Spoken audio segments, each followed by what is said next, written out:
Hi and welcome to Futurebred. I'll be your host, Michael.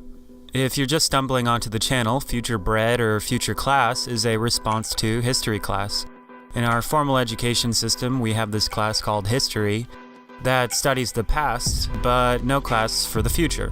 We learn to think about the past so much that we become stuck in it, when it would be far more productive for us to be thinking about the future.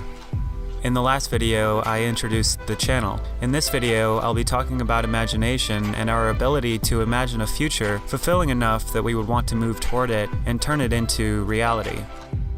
Of course, anyone can have an idea, but knowing if it's a good idea takes studying of your topic through school, literature, mentors, and other resources. We'll touch on methods to learn using the internet in an upcoming video, but this video is purely about imagination and how to grow it. In order to understand and grow our imaginations, we have to understand our consciousness or perception, because all that imagination is our ability to change the way we perceive things in our minds. One of my favorite terminologies for the consciousness of a human being was coined by the philosopher Robert Anton Wilson, as he refers to our perception as a reality tunnel. In fact, I like the way he says it best, so here is Robert explaining reality tunnels. The possibility of changing consciousness was discovered in the Orient 2,500 years ago. Techniques were discovered to quiet the mind, pacify the mind, remove emotional compulsions, and these were organized into the science of yoga. And then anthropologists started coming back with reports about alternative reality tunnels, showing that no matter what reality tunnel you live in, the world will organize itself in your perceptions to be compatible with that reality tunnel. People are doing this, and their prejudices are getting into it, and it's not just enough to say, I will be objective. You've got to learn to change yourself from the inside out before you can even begin to approximate toward objectivity. And at this point, it becomes obvious that intelligence can be raised, consciousness can be altered. Nothing is static. All we've got to do is learn how to change our nervous systems, and we can go to wider and wider reality tunnels and bigger levels of perception and so on. And so there was a great deal of drug research, and a lot of people were getting a lot of radical ideas, and so the government made it illegal, which is the natural thing to do if you're a politician. The last thing you want is intelligence increase. So then some others started saying, well, okay, they won't let us investigate drugs, but now that we know it's possible to change consciousness, let's see the other techniques that they will let us investigate. Nobody has made pranayama illegal yet because it would be impossible to enforce. Well, you just have to read a book on yoga and learn how to breathe through alternative nostrils, and you find you go into an entirely different consciousness state. Then you can go back to your ordinary consciousness, think about that state, then go back into that state and think about your ordinary consciousness, and already you're in I squared. You're in intelligence studying intelligence. You're finding out how your nervous system works. Once you get to the level where you're outside your reality tunnel looking down at it, you can compare reality tunnels, and then you're on a higher level of intelligence already, because you're no longer a conditioned mechanism, and you can start choosing between reality tunnels. That was Robert Anton Wilson explaining his idea of our consciousness as a reality tunnel. I'll leave a link to the whole recording below. Consciously trying to change our views and perception might sound crazy to some at first, but as we begin to do it, it starts to make sense as a very powerful tool for growing. In fact, the more viewpoints and perspectives you can experience, the better off your imagination will be. In our Western culture, we tend to do the opposite. We tend to find or inherit a certain set of beliefs and then spend the rest of our lives strengthening and defending those beliefs. We put no value, no importance on our ability to change our own minds, and doing so can even be taken as a weakness of character. This channel subscribes to the approach that diversity leads to evolution, that the larger the number of viewpoints a person or situation can have, the better the outcome will be. Simply putting yourself in someone else's shoes can catalyze big changes in our minds. The ability to step outside of your reality tunnel also enables your imagination to take flight. When we are no longer tethered to belief structures, we can mentally explore anything.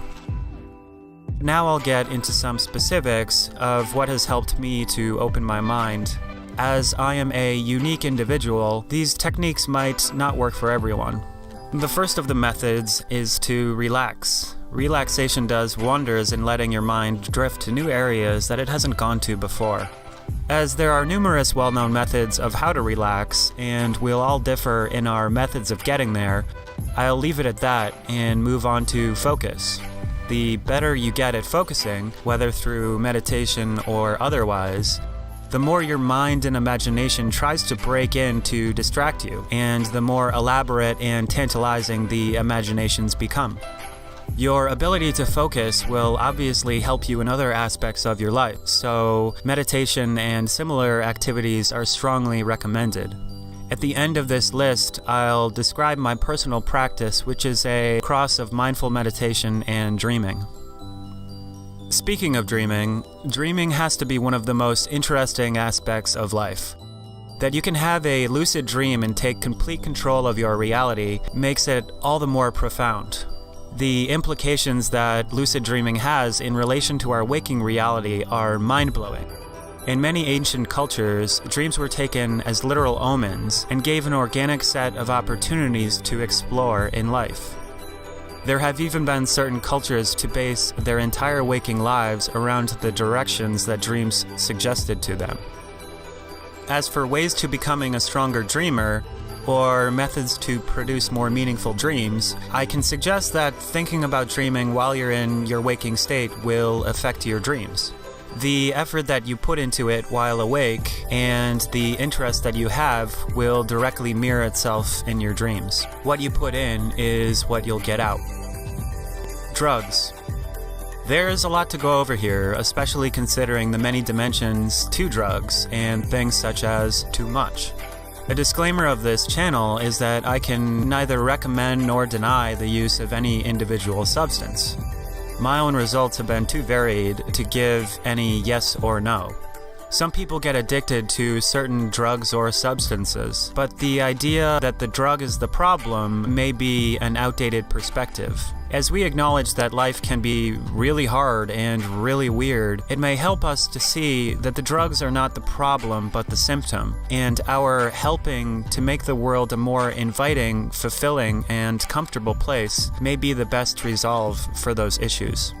A further thought about drugs is that we should be consistently questioning popular beliefs around substance use. Marijuana, for example, was propagandized for a long time as the devil's weed, something that made you go insane and rape and kill people. Point being, think for yourself and ignore alien orders.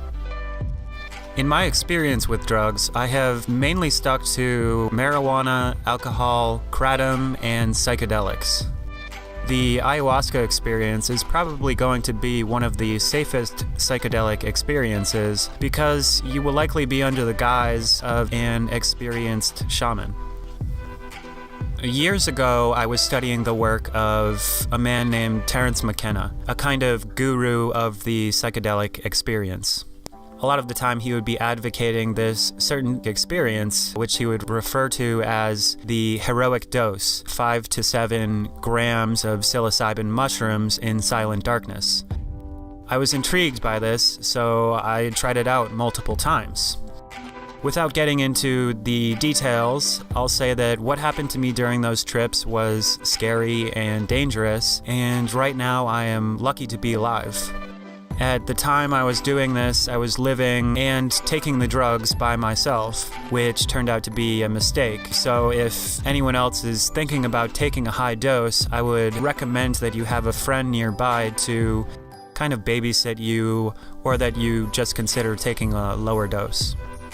So now that we've gone over sensory overload with drugs, I wanted to touch on sensory deprivation.